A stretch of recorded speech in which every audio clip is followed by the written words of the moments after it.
हुआ में एक मर्डर हुआ था, ट्रिपल मर्डर था, क्योंकि बहुत सेंसिटिव मर्डर था, इसलिए हम उसके स्पॉट पे गए थे। और वहां मैंने वॉल पे भी थोड़ा पेंटिंग देखी। मतलब बताते हैं कि आपके जब महाकाल में जब आपका अज्ञातवास था जब पांडवों का, तो उन्होंने वहां भीमबेटका में अपना समय गुजारा था। जब गांव घूम रहे थे तो एक है ना लकड़ी के का मटका रखने की एक हमने जगह देखी। उसके एक लकड़ी थी, उसके से तीन हिस्से निकले हुए थे, उसके बीच में रखा हुआ। स्वागत है आपका इंडियन मास्टरमाइंड्स में। मैं हूं अयोध्या। क्या कोई क्राइम सीन किसी को किसी चीज के लिए इंस्पिरेशन दे सकता है?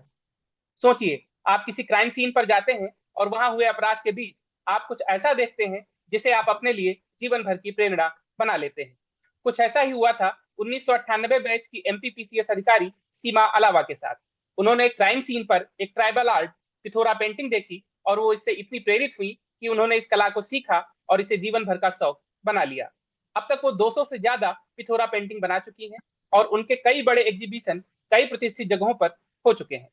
स्वागत है मैम आपका। नमस्कार जी, thank you so much. Ma'am, 2015 में आप झाबुआ में पोस्टेड थी, ट्रिपल मर्डर हुआ था। क्या था वो केस और किस तरह आपका रुझान इस पेंटिंग की तरफ हुआ, अगर उसके बारे में थोड़ा सा बताएं शॉर्ट में। हाँ, ये मैं अपना पहले भी बहुत बार बता चुकी हूँ। एक्चुअली पिथौरा पेंटिंग से मेरा संबंध है ना 10 से 12 साल का हो गया लगभग। 2015 में मेरा पोस्टिंग हुआ था एडिशनल एसपी अलीराजपुर झाबुआ। है ना, झाबुआ के बाद में फिर अलीराजपुर गई थी। दोनों डिस्ट्रिक्ट पहले एक ही डिस्ट्रिक्ट में आते थे, झाबुआ। अलीराजपुर भी उसी का पार्ट था, लेकिन उसके बाद फिर अलीराजपुर को अलग डिस्ट्रिक्ट किया गया। झाबुआ में एक मर्डर हुआ था, ट्रिपल मर्डर था। अब क्योंकि बहुत सेंसिटिव मर्डर था, इसलिए हम उसके स्पॉट पे गए थे। और वहां मैंने वॉल पे भी थोड़ा पेंटिंग देखी थी। तब से ही दिमाग में था कि क्या है, फिर थोड़ा सा उसको थोड़ा सा डेवलप किया। थोड़ा इंटरेस्ट भी था और धीरे धीरे फिर इसको सीखा। आज 14 साल हो गए हैं इसको काम करते करते। जी जी जी। मैम, आप मर्डर स्पॉट पे गई और वहां पे मर्डर स्पॉट पे चूंकि पुलिस ऑफिसर जब जाते हैं तो वहां पे इन्वेस्टिगेशन होता है, बहुत सारी चीजें होती हैं। आपकी नजर पेंटिंग पे पड़ी और आपको उससे इंस्पिरेशन मिल गई। ये किस तरीके का वाकया रहा, मतलब ये कैसे पॉसिबल हुआ? जी एक्चुअली मैं इससे पहले, झाबुआ से पहले मेरा पोस्टिंग रहा है रायसेन। रायसेन में भीमबेटका नाम की जगह आपने सुनी होगी, वहां भित्ति जी चित्र बने हुए हैं वॉल्स के ऊपर। जी मतलब बताते हैं कि आपके जब महाकाल में जब आपका अज्ञातवास था जब पांडवों का, तो उन्होंने वहां भीमबेटका में अपना समय गुजारा था। और वो भित्ति चित्र मेरी आंखों में थे, लेकिन वो पत्थरों पे थे। और आप सोचिए इतने सालों बाद भी वो बिल्कुल देखने को मिलते हैं। अब जब आपके अंदर थोड़ा सा आर्टिस्ट होता है, आप थोड़ा सा पेंटिंग के शौकीन होते हो, तो ऐसी चीजों पे अपने आप आपकी नजर जाती है। भीमबेटका में भी लोग 5-10 मिनट में, आधे घंटे में देख के बाहर आ जाते हैं। लेकिन वो जब भी मैं गई, मुझे हमेशा वहां टाइम लगा। ऐसे ही जब ये इस मर्डर के स्पॉट पे गए थे, तो अपना नॉर्मल वाला रूटीन, क्योंकि हम लोगों की पूरी टीम होती है, एफएसएल होती है हमारे साथ, इन्वेस्टिगेशन ऑफिसर्स होते हैं, हम सुपरवाइजरी ऑफिसर होते हैं, तो एक पूरी टीम गई थी। तो टीम में सब अपने अपने हिस्से का काम करते थे, लेकिन अपनी निगाह जब वहां पड़ी, तो फिर मैं वहीं रुक के रह गई। फिर थोड़ा सा उसके बारे में वहां के लोगों से पूछा। उस दिन तो हम आ गए, है ना, मर्डर का काम हो गया, अपना इन्वेस्टिगेशन पूरा हो गया, लेकिन वो एक स्पॉट दिमाग में रह गया। उसके बाद कुछ जी दिनों बाद फिर हम वापस पहुंचे कि हम जरा पता करके आते हैं, क्योंकि जनरली पेंटिंग्स जो होती है, चित्रकला, ये थोड़े से बड़े लोगों का शौक है। जी लेकिन गांव देहात में उनके यहाँ खाने की भी व्यवस्था नहीं थी। उनके यहाँ जब इस टाइप की पेंटिंग देखी वॉल पे बनी हुई, पूरी भित्ते चित्र पूरी दीवार पे बने हुए थे, काफी बड़ी उसमें। तब मुझे लगा कि ये क्यों है बने और ये किस शौक से बनाए होंगे। फिर जब बात बात करी, तब समझ में आया कि उनके यहाँ जब कोई मानता पूरी हो जाती है, कोई भी, जब ट्राइबल्स, ये राठवा, भील और भिलाला, ये तीन कम्युनिटी के लोग ज्यादा बनाते हैं। जैसे हमारे धार में ये इस टाइप का काम नहीं होता, यहाँ हमारे यहाँ कोई नहीं मनाता, है ना। धार डिस्ट्रिक्ट में मैं चूंकि वहीं की रहने वाली हूँ, यदि कोई काम हो जाए, कोई मानता पूरी हो जाए न, तो बलि देके, जो बकरे की बलि दी जाती है, वो देके गांव को कोई भोज करा के, कोई पूजा पाठ करा के, वो मानता पूरी की जाती है। लेकिन झाबुआ और अलीराजपुर में जब कोई मानता मानो और पूरी हो जाती है, तो फिर वो पिथौरा बाबा बनवाता है। 3 दिन का उसमें उत्सव चलता है। इवन मैं बोलूँ, गुजरात के पास में छोटा उदयपुर है, हमारा अलीराजपुर डिस्ट्रिक्ट से लगा हुआ ही है। वहां पे भी ये जी पिथौरा बनाई जाती है, क्योंकि राठवा लोग वहां पर ज्यादा है। लेकिन झावा अलीराजपुर में अपने प्राइमा फेस अपन ने वहीं से देखा, तो अपन ने वहीं से जाना इसको कि ये पिथौरा क्या है। और ये 3 दिन का उत्सव चलता है, जिसमें ये लोग बहुत श्रद्धा के साथ में पिथौरा बनाते हैं। एक लाखड़ा कहा जाता है जो इसको बनाता है। पहले ये खड़िया पे बनते थे, केरू पे बनाते थे। अब एक्रेलिक कलर यूज होने लगे हैं। लेकिन ये 3 दिन का कार्यक्रम चलता है, जिसमें पूरे गांव के, पूरे समाज के लोग इकट्ठा होते हैं। खाने पीने का प्रोग्राम भी होता है, नॉनवेज भी बनता है। और जब तक ये पेंटिंग बनती है, जब तक जो इसका आर्टिस्ट उसको बनाता है दीवारों पे, तब तक जो वहाँ के लोग हैं वो अपने गीत वीत गाते हैं, अपने पूर्वजों को याद करते हैं। तो बेसिकली ये बड़ा आस्था का विषय है पिथौरा, और चूंकि जी पिथौरा जी आस्था का विषय है इसलिए हम भी उसको बड़े आस्था के साथ। जी जी। क्या उस पेंटिंग से मैम, क्या उसका केस से मतलब सीधे तौर पर ताल्लुक था? क्या आपको इन्वेस्टिगेशन में भी उस पेंटिंग से मदद मिली, या सिर्फ बना हुआ था बस स्पॉट पे वो? नहीं, वो पेंटिंग का और इन्वेस्टिगेशन का आपस में कोई संबंध नहीं था। जी लेकिन आप जब पेंटिंग देखोगे ना तो आपको पूरा का पूरा झाबा अलीराजपुर का जो ट्राइबल कल्चर है, जनजातीय अच्छा। कल्चर, वो आपको जी उसमें देखने को मिलेगा। जैसे जी जी वहाँ जो ताड़ी के पेड़ जो होते हैं, वो आपको वहाँ की पेंटिंग में 100% देखने को मिलेंगे। ताड़ी के पेड़ में ये होता है कि जिसके घर में 6-7 ताड़ी के पेड़ हैं तो उसके घर में बड़ी आर्थिक स्थिति बड़ी अच्छी मानी जाती है, और वहाँ अच्छा। बच्चियों की शादी फटाक हो जाती है। आपके वहाँ महुआ की एक शराब निकलती है, खजूर की एक ताड़ी निकलती है, तो वो सब वहाँ की पेंटिंग्स में मिलेगी। वो लोग अपनी फसल काटते हैं तो पूजा करते हैं, वो आपको उसमें मेंशन मिलेगा। ठीक है, वो लोग ताड़ी बनाते हैं, शराब बनाते हैं, वो उस पेंटिंग्स में आपको दिखेगी। हर घर में जनजातीय लोगों में वो रोज दही से मठा बनाने की एक प्रोसेस होती है जिसको मथना बोलते हैं। अपने है ना सिटी में तो लोग मिक्सी से बना लेते हैं, लेकिन उनके यहाँ बकायदा एक है ना डंडा रहता है जिसपे रस्सी लगा के वो महिलाएं बनाती हैं, वो आपको जरूर मिलेगा। खेती में खेत जोतते हुए और बोनी करते हुए लोग, उसको आपको पिथौरा पेंटिंग्स में आवश्यक रूप से मिलेंगे। जानवर हम्म, मिलेंगे, जानवर में हिरन मुर्गा जरूर मिलेगा क्योंकि वो उनके हम्म, रोज की चीज होती है। बकरी जरूर मिलेगी क्योंकि वो उसके है ना उनके पालन पोषण और आर्थिक जीविका का साधन होते हैं। तो कुछ कुछ चीजें ऐसी है जो कि जीवन यापन में आप जो देखते हो, जैसे वो एक ना अनाज रखने के लिए स्टोरेज बनाते हैं जिसमें वो नीचे का फ्लोर खाली रहता है, फर्स्ट फ्लोर पे अपना अनाज सेव करते हैं। तो वो आपको वहाँ की जो पेटसोरा में जब आप कोई झोपड़ी वोपड़ी देखोगे तो आप उसको सेकंड 2 फ्लोर की आपको झोपड़ी मिलेगी उसमें, तो जी वो जी जी। आपको उसमें देखने को मिलेगी। तो ऐसी बहुत सारी चीजें हैं। लेकिन जब किसी भी पिथौरा पेंटिंग को आप ध्यान से देखोगे, है ना, एक उसमें तुमड़ी बनती है। तुमड़ी ये होता है कि जो लोकी होती है जिसका आगे वाला हिस्सा थोड़ा मोटा हो जाता है उसको तुमड़ा बोलते हैं, उसको काट के वो लोग चम्मच की तरह यूज करते हैं। तो वो मैंने वहीं देखा, जब पेंटिंग में देखा तो मैंने कहा ये क्या चीज है। फिर वो एक आध जगह जब मैंने उसको ओरिजिनली देख लिया तो मुझे समझ में आया अरे ये चीज पेंटिंग में बनी। जब कलाकार क्या होता है, जब ये चीज आइडेंटिफाई करता है ना तो फिर अपने अपने हिसाब से थोड़ा सा मॉडिफाई भी करता जाता है। अब जैसे ये चीजें बनती भी थोड़ा, है ना, लेकिन जब मैंने बनाना चालू की तो शुरू शुरू में तो मैंने उन्हीं को देख के बनाया, बाउंड्री उन्हीं के देख के बनी, जो वो लोग बनाते थे वो भी मैंने बनाया। लेकिन धीरे धीरे चूंकि मैं इकोनॉमिक्स की स्टूडेंट थी तो मेरे में अर्थव्यवस्था दिखी जनजाति लोगों की। जैसे मेरी जितनी भी पिथौरा पेंटिंग्स बनाई है उसमें मैं आपके ताड़ी के पार मेरे 90% पेंटिंग्स में आपको मिली, क्योंकि अच्छा। एक कहीं मैं जब वहाँ जब थी पोस्टिंग अलीराजपुर झाबुआ में, तो एक जगह बात हुई तो बोले मैडम जिसके घर में ना 5-6 ताड़ी के पेड़ होते हैं उन यहाँ लोग लड़की आराम से दे देते हैं। अच्छा। ये क्वेश्चन भी आया दिमाग में, तो भैया ताड़ी के पेड़ का और लड़की देने का क्या संबंध है। तो ये कहना है कि जब सीजन आएगा ताड़ी में तो इतना पैसा हो जाता है ताड़ी को बेच के कि लड़की आराम से अपना जीवन यापन कर लेगी, पति कमाता हो चाहे नहीं कमाता। ये एक इतना हम्म। बड़ा तथ्य था जो कि है ना मेरे को डाइजेस्ट नहीं हुआ, लेकिन जब उसको देखा समझा तो मुझे लगा कि बहुत सही बोला उन्होंने, ऐसा वाकई में होता है कि है ना लोग जमीन देखते हैं, अपने यहाँ लोग सरकारी नौकरी देखते हैं, उनका पेमेंट देखते हैं, झावा ले आसमान लोग ताड़ी के पेड़ देख के अपनी बेटियां दे देते हैं। तो जी ये सब जी चीजें मेरे है ना उसमें आई। इसके बाद जी अलावा मेरे को जो इनके जो जीवन यापन का जितना साधन था, जैसे ये लोग बकरियां बेच के अपना घर चला लेते हैं, मुर्गे बेच के अपना जीवन चला लेते हैं, ये सब चीजें मेरी पेंटिंग्स में आई। इसके अलावा इनके जीवन यापन के जैसे महुआ बीन के बीन का काम होता है, मेरी पेंटिंग्स में महुआ और महुआ बीनते हुए लोग भी आए। तो ये धीरे धीरे जो इकोनॉमिक्स जो था ये मेरी पेंटिंग्स में आया। इवन एक चीज मैंने और नहीं बनाई, उनके यहाँ एक बार ऐसे जब गांव घूम रहे थे तो एक है ना लकड़ी के का मटका रखने की एक हमने जगह देखी, उसके एक लकड़ी थी उसके से 3 हिस्से निकले हुए थे, उसके बीच में रखा हुआ था और वो पेड़ के नीचे रखा हुआ था। वो ऑटोमेटिक फ्रिज के जैसा काम कर रहा था, है?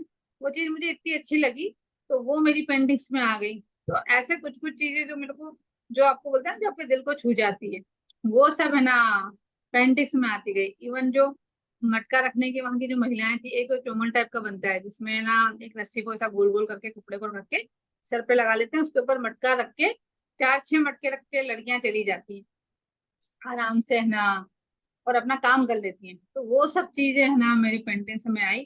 तो थोड़ा सा कुछ इनोवेशन हुआ जो कि अपने को समझ में जी आया। तो ऐसे जी। करते करते 14 साल निकल गए। जी जी जी जी। तो आपने इसको सीखा भी बाद में फिर जो है मतलब आपने कहीं लिखा कि आपने इसको बाद में सीखा और फिर उसके बाद तो बनाना ये मैं शुरू सीखने का तो क्या है, कोई भी चीज एकदम से सीखी नहीं जा सकती। जब मैंने जी शुरुआत जी। की थी तो वहाँ एक धर्मेंद्र जी थे, जो ये हाँ बनाया करते थे। अब वो इस दुनिया में नहीं है, उनका थोड़ा लीवर का प्रॉब्लम हो गया था। उन्होंने थोड़ा सा मुझे कुछ आइडिया दिया। फिर कोई भी आर्ट होता है ना, जब तक आपका खुद का इंटरेस्ट नहीं हो, आप उसको खुद को जब जान लो समझ लो, तब तक है ना नहीं हो पाता। तो इसी पिथौरा के चक्कर में मैंने ना 10-12 गाँवों में मैं गई भी, जहां जहाँ पिथौरा बन रहा था। एक जगह ऐसा हुआ था कि ना जहाँ पिथौरा का एक काम चल ही रहा था, और हमने कहा जी कि अपन देखते हैं क्या माहौल रहता है। वहां हम लोग गए भी थे, लेकिन पूरा की पूरा गांव बिल्कुल है ना अपनी श्रद्धा में झूम रहा था वहां पर। तो हम्म। लैंग्वेज का थोड़ा सा प्रॉब्लम था, एकदम से इतना समझ में नहीं आता, लेकिन बड़े भाव के साथ वो लोग बनाते हैं। जी जी जी जी इवन इसको पिथौरा को मैंने अभी कुछ दिनों पहले यहाँ GSITS में कार्यक्रम हुआ था, यहाँ का एक प्रतिष्ठित इंजीनियरिंग कॉलेज है। उन्होंने कार्यक्रम कराया था प्रतिदिन। उसमें ना 30 घंटे लगातार पेंटिंग बनानी, उसका एक इवेंट था। उसको Guinness book of world record में भी है ना शामिल करना था। उसमें हमने अपनी पिथौरा को लेकर पार्टिसिपेट किया, हम लोगों ने तीस अच्छा। घंटे में। हाँ, उसमें हमने 6 बाई 15 फीट की जी मतलब सबसे बड़ी पिथौरा बनाई है, और उसको गिनीज बुक ऑफ वर्ल्ड में भी शामिल किया गया है। तो ये मुझे अच्छा। लगता है कि पिथौरा की एक बड़ी उपलब्धि है। जी जी जी जी। मैम ओंकारेश्वर मंदिर में भी आपकी एक बड़ी फेमस पेंटिंग है। और हाँ, वो वहाँ पे माँ जी नर्मदा जी बना के लगाई थी, मैं जब खंडवा पोस्टिंग थी, जी तो वो मैंने काफी वहां फेमस पर हुई थी। एक्चुअली हाँ जी उसको लगाया हाँ। है। जी जी जी। अब महिलाओं के लिए पुलिस की नौकरी मैम कितनी मुश्किल है? आप चूंकि काफी सालों से आप जो है पुलिस में हैं और आप अभी तो अगर आपके नजरिए से देखें तो महिलाओं के लिए पुलिस की नौकरी कितनी मुश्किल रहती है? जैसे मुझे 25 साल हो गए हैं ये जॉब करते करते। जैसे जब शादी हुई तो जब अनमेरिड थी तब तक जॉब किया, तब थोड़े डिफरेंट चैलेंज थे। जब शादी हुई तो थोड़े चैलेंजेस बढ़े, बच्चे हुए तो चैलेंजेस बढ़े। इवन मैंने जब ये देखा, और खासतौर पे महिलाओं की स्थिति थोड़ी सी खराब थी। एक तो उनको कोई फील्ड की पोस्टिंग मिलना, और उनको चैलेंजेस मिलना, उनको अपॉर्चुनिटी मिलना, ये बहुत अलग अलग डिफरेंट मैटर है। मैं आपको बताऊं, 33% रिजर्वेशन देने के बाद भी हम लोग सिर्फ अभी 5% है पूरे मध्य प्रदेश पुलिस में महिलाओं जी की पदस्थापना है ना। अब उसमें से सबके साथ कहीं कुछ प्रॉब्लम है, किसी के साथ बच्चों का प्रॉब्लम है। हमने 33% रिजर्वेशन तो दे दिया, लेकिन हमने महिलाओं की प्रॉब्लम को अभी एक्सेप्ट नहीं कर पाए। तो थोड़ा सा उनकी प्रॉब्लम को भी हमको स्वीकार करना पड़ेगा। थोड़ा सा उनकी फैमिली लाइफ उनको खुद को देखनी पड़ती है। उनके डबल्स रोल होते हैं, घर में उनकी रिस्पॉन्सिबिलिटी होती है, बच्चे उनकी रिस्पॉन्सिबिलिटी होती है। शादी के बाद है ना हस्बैंड की फैमिली, मतलब उनके पास दो फैमिली हो जाती है। इसके बाद ये भी होता है कि ना धीरे धीरे उनकी रिस्पॉन्सिबिलिटी बढ़ने लगती है, थोड़ा प्रेगनेंसी के भी इश्यू हो जाते हैं, क्योंकि पुलिस का जॉब थोड़ा सा टफ है। तो ये सारे प्रॉब्लम्स हैं, और हमारे जो काम हैं वो समय के साथ साथ बढ़ रहे हैं।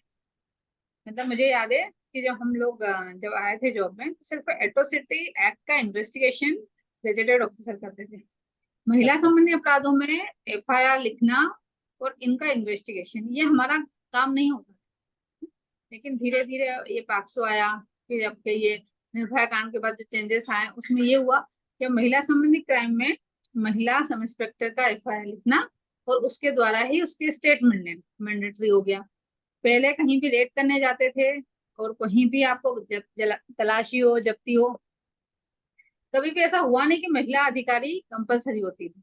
लेकिन अब ये हो गया है कि कोई भी अगर महिला कोई आरोपी है, किसी को अरेस्ट किया है, तो महिला चाहिए चाहिए एक बात। नंबर दूसरा, कोई सी भी इन्वेस्टिगेशन में आप जाओगे आपको लेडी ऑफिसर चाहिए। तो बीइंग ए वुमेन हमारे ना काम हमारे बढ़ रहे हैं, उनको महिला होने का फायदा नहीं होता। कभी कभी तो मैं जी बोलती हूँ कि महिला होने का कभी कभी नुकसान भी हो जाता है। तो ये नुकसान हमको कभी कभी लग रहा है कि अगर हम महिला अधिकारी नहीं होते तो इतने सारे केसेस इन्वेस्टिगेशन के लिए पुलिस के पास नहीं आते। जी तो जी। अब रिस्पॉन्सिबिलिटी बढ़ रही है, धीरे धीरे हम लोगों का काम भी बढ़ रहा है, लेकिन उतना महिला फोर्स है नहीं। इसलिए जो जितनी महिलाएं हैं उनके ऊपर काम का प्रेशर है। मैम क्या तो क्या और उसके आपके बाद सजेशंस हैं? अगर इसको किस तरीके से सुधारा जा सकता है, क्या अगर मतलब इनकी किस अब तरीके से सजेशन भागीदारी से मैं बढ़ाई आपको जाए? बताऊं थोड़ा सा। हाँ बिल्कुल। इसमें ना मैंने अपना जो इसके बाद मैंने 2017 में अपना PhD स्टार्ट किया था। मेरा जो PhD का सब्जेक्ट थी था वो था challenges of police officer at work place. ये एक है ना बिल्कुल जेंडर बायस स्टडी थी, जिसमें मैंने मेल फीमेल दोनों लिए। और इसमें मैंने 4 डिस्ट्रिक्ट का सर्वे किया था, जिसमें मैंने 1600 लोगों के पुलिस वालों के इंटरव्यूज दिए थे। उसमें महिलाएं भी थी, महिलाओं का चूंकि परसेंटेज कम था तो स्वाभाविक बात है थोड़ा सा रिजल्ट वैसे आए। लेकिन जो मेरे सजेशंस थे उसमें मैं बोल रही हूँ कि हमको अपने प्रोफेशनल लाइफ को कॉम्पिटेंट बनाने के लिए हमको क्या क्या करना चाहिए, वो सब चीजें था। वर्क लाइफ बैलेंस बनने के लिए जो जो टिप्स दे सकते थे, मतलब आपका जैसे आपको ड्राइविंग पुलिस में मैंडेटरी नहीं होती है ना जब हम भर्ती होते हैं, लेकिन हमने उसमें सजेस्ट किया कि आप है ना ड्राइविंग मस्ट करें, ताकि बहुत सारे जो हमारे काम जो जैसे हम ऑफिसर हैं हमारे पास ड्राइवर है, लेकिन महिला कोई लेडी कांस्टेबल है या सब इंस्पेक्टर उसके पास है ना कोई ड्राइवर नहीं होता कि तुरंत इमीडिएट अपने जॉब पे पहुंच जाए। तो ये कहा कि भैया आपको उसमें ड्राइविंग कंपलसरी करो, ठीक है। नंबर दूसरी कि है ना ड्यूटी आवर्स जो है ना, जब आप हमारी जरूरत है तो हम जो उपलब्ध हैं उसमें कोई दिक्कत नहीं है, लेकिन ड्यूटी आवर्स भी थोड़ा सा तय करने की उसमें कोशिश की गई थी। फिर दूसरा कि हमारे जो कलीग्स हैं, जो हमारे सीनियर हो चाहे जूनियर हो, वो अपने जो पार्ट है आपका, जो हमारी महिलाएं जो उनके साथ काम कर रही है, उनको एक कंफर्टेबल एटमॉस्फेयर दे दें, है ना, जी उनकी प्रॉब्लम्स को वो समझ लें। इसके लिए कैप्सूल कोर्स है ना, इसको बोलते हैं आपका, हमारे यहाँ हालांकि ऐसे कोर्स जेंडर सेंसिटाइजेशन के लिए कोर्सेस होते रहते हैं, लेकिन कोर्स होना इतना जरूरी नहीं है जितना कि उनको इसकी समझ होनी चाहिए कि अगर महिलाओं को कहीं आप लेके जा रहे हो या महिलाओं में आपको 24 घंटे, जैसे हम लोग किसी एक्यूज को अरेस्ट करने का, मान लो कि चलो 23 या 24 घंटे का सफर है या 2 दिन का सफर है, बाय रोड भी गए तो आपको ये समझना पड़ेगा कि आपको उसको वॉशरूम की फैसिलिटी देनी पड़ेगी, नंबर एक चीज। उसके साथ हो सकता है कोई प्रॉब्लम हो, तो उस प्रॉब्लम को देखो, सॉल्यूशन तो सब निकल जाते हैं। जी थोड़ी सी जी आपकी अगर समझ भी हो पुरुष अधिकारियों की ना, तो भी जी थोड़ा सा कंफर्टेबल वर्क प्लेस हो जाता है, ठीक है। लेडीज वॉशरूम आपने अगर स्थिति देखी होगी तो थानों में होते नहीं है, लेकिन है ना अब थोड़ा सा इतनी अवेयरनेस आ गई है कि हर जगह महिला प्रसाधन गृह बन चुके हैं, हर थानों पे महिला वॉशरूम बन चुके हैं। तो थोड़ा सा धीरे धीरे जैसे जैसे हम लोग आगे बढ़ रहे हैं तो ऐसी फैसिलिटीज मिल रही है। इवन आप ये देखोगे कि पहले ना 3 महीने की मैटरनिटी लीव मिलती थी, अब वो छह जी महीने की हो गई है। जी चाइल्ड केयर लीव इंट्रोड्यूस हुई है। तो समय के साथ साथ बहुत सारे चेंज आए हैं और आई होप बदल सो रही कि है। आगे भी अच्छा होगा। जी जी जी जी जी। मैम, आपकी पुलिस जर्नी अभी तक की जो रही वो कैसी रही? आप किस तरह पुलिस में आई? कोई खास मोटिवेशन था आपके आने के पीछे या बस? जी हाँ, पुलिस में आने का खास मोटिवेशन तो मैं ऐसा बोलूंगी कि पुलिस ऑफिसर चूंकि मन में था, इसलिए हम है ना, चूंकि जब सिलेक्शन हुआ, इंटरव्यू दिया, तो इंटरव्यू के एक दिन पहले डिसाइड किया था कि हम पहले डीएसपी भरेंगे फिर डिप्टी कलेक्टर बनेंगे। अच्छा। हाँ, ऐसा स्पेसिफिक मोटिवेशन तो नहीं था, लेकिन यूनिफॉर्म का चार्म तो सबको रहता है, वो मुझे भी था। और किस्मत जी से पहली बार में हम लोग सिलेक्ट भी हो गए, और 21 साल 2 महीने की थी मैंने डिपार्टमेंट ज्वाइन किया था, जी क्योंकि जी जी। आंखें ही इस डिपार्टमेंट में खुली है, इसलिए इसके अलावा अब कुछ अच्छा भी नहीं लगता। मैम, आपने पिथोरा पेंटिंग पे इतना सारा काम किया है और आपका एक इसमें ड्रीम भी है। आपने जो है बताया कि आप रामायण को लेकर पिथोरा पेंटिंग बनाना चाहती हैं और वो सबसे बड़ी पेंटिंग है शायद। तो क्या था, क्या क्या है वो ड्रीम और कब तक आप उस पर काम जो है शुरू कर रही हैं? जी ये काम मैंने शुरू किया है, लेकिन पुलिस की जी नौकरी के साथ बहुत मुश्किल है। पेंटिंग और पुलिस की नौकरी अपने आप में बहुत बड़ा कॉम्बिनेशन है जो बहुत रेयरली बैठता है। जी अभी जी। अभी तो है ना, मैंने इसमें काम शुरू किया है। अभी अयोध्या सिर्फ पहला वाला जो पेज है ना, वो सिर्फ एक अयोध्या का सीन ही बनाया उसके अंदर, और मैं ज्यादा अच्छा। कुछ नहीं कर पाई। अब शुरुआत जी। हुई है। अब अयोध्या अभी तो पहले है, तो अभी भगवान राम का जन्म भी नहीं हुआ मेरी पेंटिंग से, मेरी पेंटिंग में सिर्फ अयोध्या ही बनी है कि अयोध्या कैसी अच्छा। थी उसको मैंने डिस्प्ले किया है। और जी अभी 26 27 28 को दिल्ली में एक एग्जीबिशन का प्लान किया है। जी उसमें है ना सिर्फ अपना जो थोड़ा जो पेंटिंग है दिल्ली वासियों को दिखाने का थोड़ा मन है, तो 5 7 जी पेंटिंग उसके लिए बन रही है। तो उसमें जी थोड़ा सा समय निकल गया। अभी जी। रामायण पे अभी काम हमारा थोड़ा सा यूं जी समझ लिए ये कि स्थगन ये में है। कितनी बड़ी, ये कितनी बड़ी होगी पेंटिंग मैम? अब आप बन जाने दो। अच्छा अच्छा। शुरुआत आप चूंकि पिछली बार जी जी आपसे बात की थी तब हमने ना कहा था कि हम करेंगे, अब आज आपसे जी बात जी हो जी रही है मेरे ख्याल में ना साल भर बाद, जी तो हमने तब जी शुरू कर दिए। अब अगली बार जी बात करेंगे तो कहाँ तक जी पहुंचेंगे जी आपको बताएंगे। जी जी। ठीक है ma'am, thank you so much, आपने इतना सारा टाइम दिया और हमें उम्मीद है कि ये इंटरव्यू लोगों को बहुत पसंद आएगा और काफी लोगों को इंस्पायर भी करेगा, जो खासकर महिलाएं जो पुलिस में आना चाहती हैं या जो ऑलरेडी इसमें काम कर रही हैं, जो ये नौकरी, वो सबके लिए बिल्कुल, काफी मैं बोलती हूँ इंटरेस्टिंग। अपना शौक बिल्कुल है ना परसीव करके रखें आप कोई भी, है ना, ये आपको एक एनर्जी देगा जिसके साथ आप अपना जो आपका प्रोफेशनल काम है ना, जैसे मैं जी पेंटिंग करती हूँ तो मुझे बड़ी एनर्जी देती है, तो मैं अपना प्रोफेशनली जी मैं अपना अच्छा काम कर सकती हूँ, है ना। जी थैंक यू सो जी मच अयोध्या, थैंक यू जी। सो मच, नमस्कार। Thank you so much ma'am, thank you.